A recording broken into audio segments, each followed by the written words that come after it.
Book माई show juke box presents, जरा खौफ से सुनो।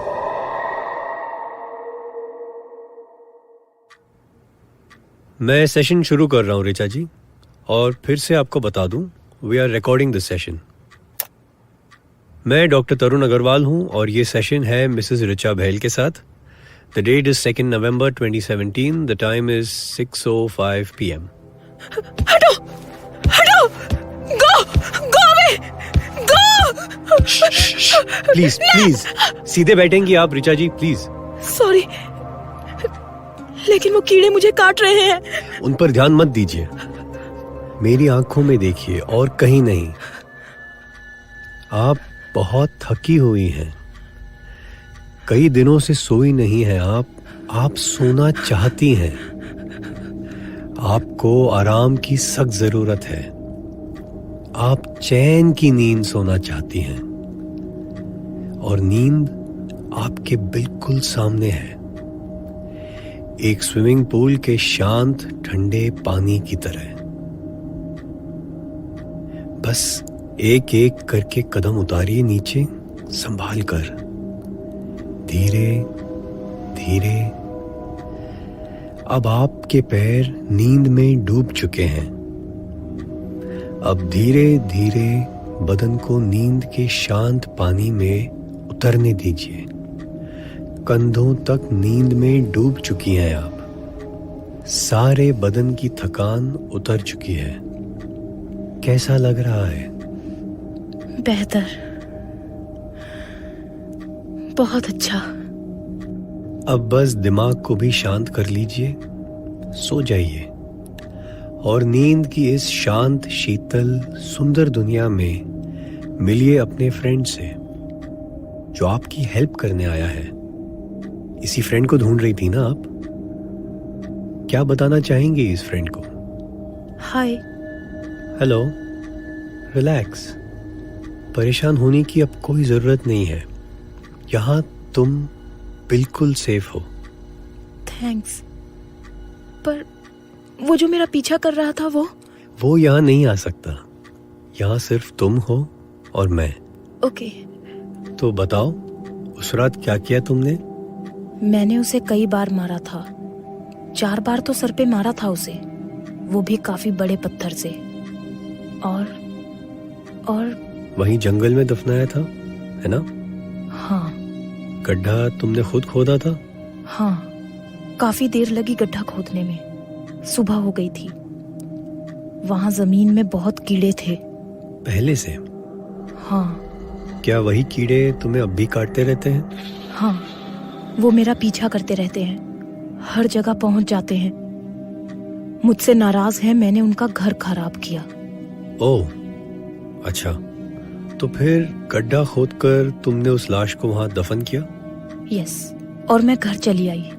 लेकिन जैसे ही मैंने अपने घर का दरवाजा खोला तो वो पहले से ही अंदर थे, मेरे इंतजार में, और उन्होंने मुझ पर अटैक कर दिया।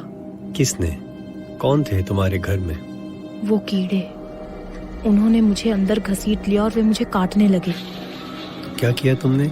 मैं किसी तरह खुद को घसीटती हुई किचन में पहुंची, और मैंने वहां रखे केरोसिन के डब्बे को उठाया और खुद पर सारा केरोसिन डाल दिया। तुम्हें याद है तुमने किसको मारकर दफनाया था? हाँ, अपने हस्बैंड रवि को। I hated him. शादी की रात से रवि ने सिर्फ मुझे मारा था, कभी प्यार नहीं किया। I hated him. कब मारा था रवि को तुमने? तारीख याद है? 1 सितंबर 1979। ओके, वेक अप ऋचा जी। हाँ, तो मैं जाऊं? बाहर कीड़े तो नहीं है ना डॉक्टर? नहीं, मैंने कहा ना, अब कोई कीड़े बचे ही नहीं हैं। Okay. Doctor, how is it possible? मुझे तो कुछ समझ में नहीं आ रहा। I am born in 79। क्या बकवास कर रही है ऋचा? वो मुझे 79 में ही मार चुकी है। Ravi, please be patient. उसके साथ रहते हुए पेशेंट रहकर बताए कोई तो मैं जानू। अच्छा, इफ यू डोंट माइंड, मैं थोड़ी देर के लिए एसी ऑफ कर लूं? अचानक बहुत ठंड लग रही है मुझे, कुछ ज्यादा ही ठंडा हो रहा है कमरा, नहीं? मुझे तो रहना ही ठंडा है। Do I have a choice? Well dog, आप अब ऋचा के केस को अच्छी तरह से जानते हैं। आप 4-5 सेशंस कर चुके हैं उसके साथ और आज 6ठा सेशन था। So you know the whole story. I hope आप कुछ करेंगे और जब आपको सच का पता चल जाएगा तो प्लीज आप वही करिएगा जो सही है। ऋचा के चक्कर में मत आना, आप जानते नहीं ऋचा क्या है। I'll take your leave. Thanks. क्या मतलब था रवि का? मैं नहीं जानता था ऋचा क्या है। उसके जाने के बाद मैं ऋचा की केस फाइल लिए पढ़ने लगा। ये बहुत ही स्ट्रेंज केस था। वाकई ऋचा क्या है मैं समझ नहीं पा रहा था।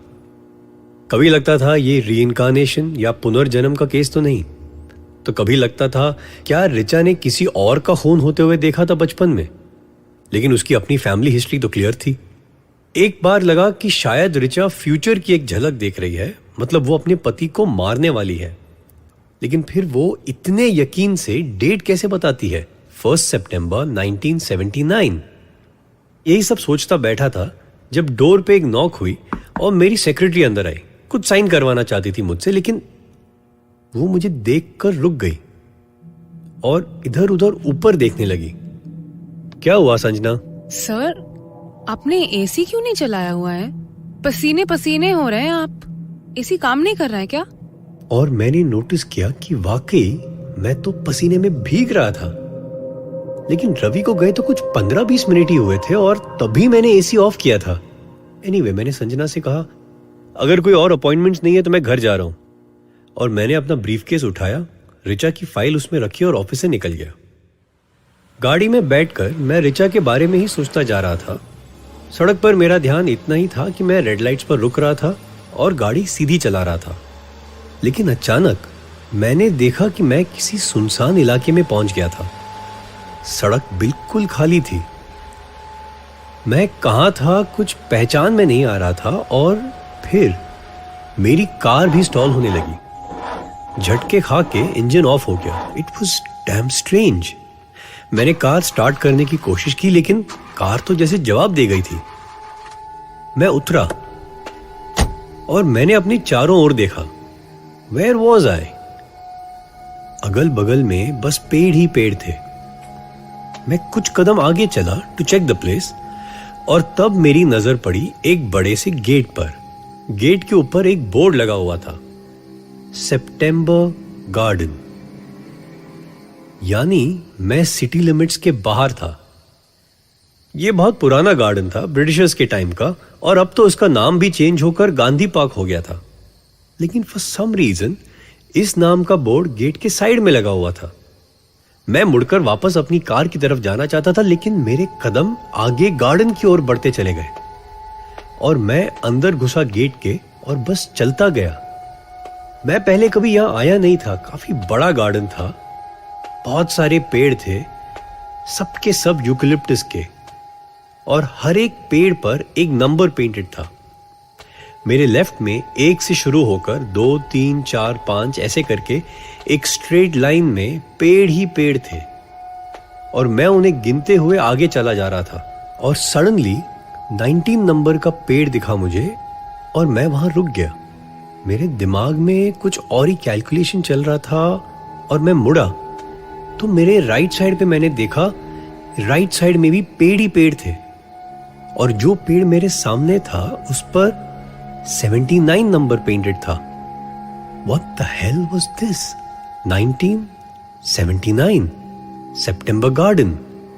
मैं इधर उधर देखने लगा और पास ही में मैंने एक बड़ा सा पत्थर देखा तो मैंने उसे उठा लिया और मैं इन दोनों पेड़ के बीच खोदने लगा। मेरे कपड़े गंदे हो रहे थे, मेरे हाथों में मिट्टी लग रही थी, लेकिन मुझ पर जैसे कोई धुन सवार थी और मैं खोदता रहा पत्थर से।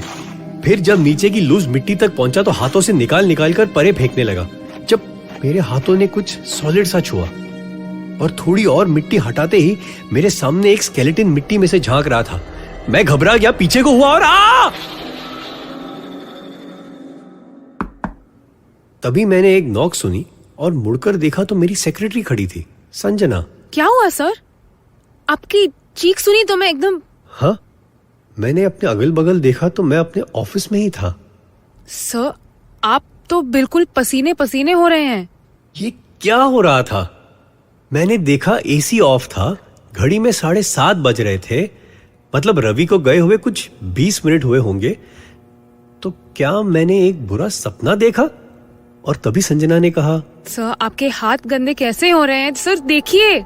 और मैंने देखा मेरे नाखूनों में मिट्टी लगी हुई थी। No, what the hell, how can this be? ये कोई अनहोनी तो नहीं हो सकती। My mind was playing games with me. मुझे तो चेक करना ही था, तो मैं फौरन उसी वक्त सेप्टेम्बर गार्डन पहुंचा और अंदर जाकर उन्हीं 2 पेड़ नंबर्स 19 और 79 के बीच खड़ा हुआ। ग्राउंड नॉर्मल था, किसी ने वहां खोदा हुआ नहीं था। तो फिर मेरे हाथों में मिट्टी कैसे थी? और अब तो इससे बड़ा सवाल यह था कि क्या वाकई यहां जमीन में कोई बॉडी दफन थी? I had to dig to find out, और कोई चॉइस ही नहीं था। मैं नीचे बैठा और मैंने मिट्टी खोदनी शुरू की, और तभी मेरे पीछे से आवाज आई। थैंक यू डॉक, मैं कितने दिनों से आपका इंतजार कर रहा था। तुम यहां क्या कर रहे हो रवि? मैं यहीं तो रह रहा हूं इतने सालों से। प्लीज जल्दी खोदिए डॉक्टर, सच्चाई आपसे बस कुछ ही हाथ नीचे है। What do you mean? कौन दफन है यहां? हाँ, किसे मारा है रिचा ने? टेल मी, बोलो। ओ, वेट, आई गेट इट। शायद तुमने किसी को मारकर यहां दफन किया है और अपनी वाइफ को टॉर्चर करके उससे यह विश्वास दिला दिया कि उसी ने किसी को मारा है ना? Is that right? Tell me the truth Ravi. You will have to dig it for yourself. और ये कहकर रवि मुड़ा और जाने लगा। मैंने उसे आवाज देकर रोकना चाहा, लेकिन मेरे सामने जो हो रहा था वो देखकर मैं बस स्टन रह गया था। मेरे गले से आवाज ही नहीं निकली। जाते जाते हर कदम के साथ रवि जैसे हवा में गुम होता जा रहा था।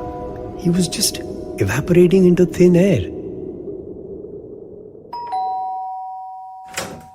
ओह, हाय डॉक्टर। मैं अभी आप ही को याद कर रही थी। यू नो, मुझे वो कीड़े नहीं काटते। कोई कीड़ा इनफैक्ट दिखाई ही नहीं देता। लेकिन रिचा, मैं तुमसे एक बात करना चाहता हूँ। लेकिन डॉक्टर, अब मुझे एक बड़ी उड़ती हुई बर्ड बहुत परेशान करने लगी है। जब भी मैं किसी विंडो या बालकनी की तरफ देखती हूँ तो मुझे वो बर्ड उड़ती हुई नजर आती है।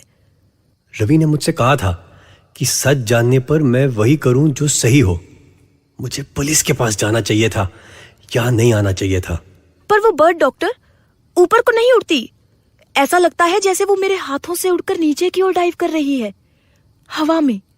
क्यों डॉक्टर?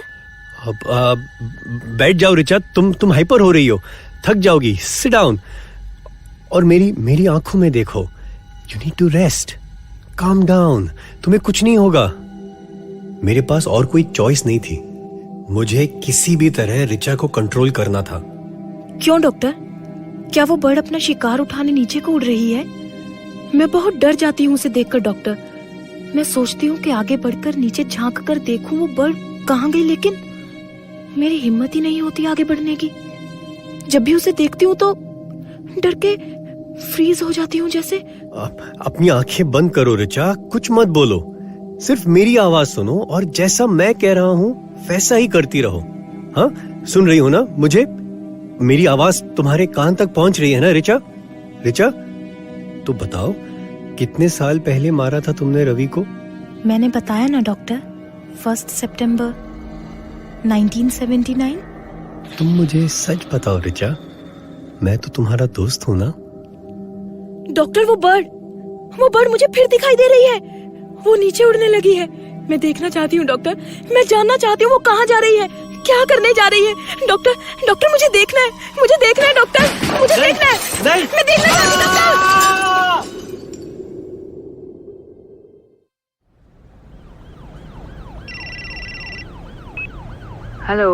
हेलो, ये डॉक्टर तरुण अग्रवाल का घर है? आप मिसेस अग्रवाल बोल रही हैं? यस। जी, मैं इंस्पेक्टर सिंह बोल रहा हूँ। हमें आपके हस्बैंड की बॉडी मिली है LT रोड पर प्रांजल अपार्टमेंट्स के कंपाउंड में। वो उसी बिल्डिंग के 19th फ्लोर से गिर गए या उन्हें किसी ने धक्का मारा, वी डोंट नो येट। उनके साथ एक औरत की बॉडी भी नीचे गिरी हुई है, कोई मिसेस रिचा बहल।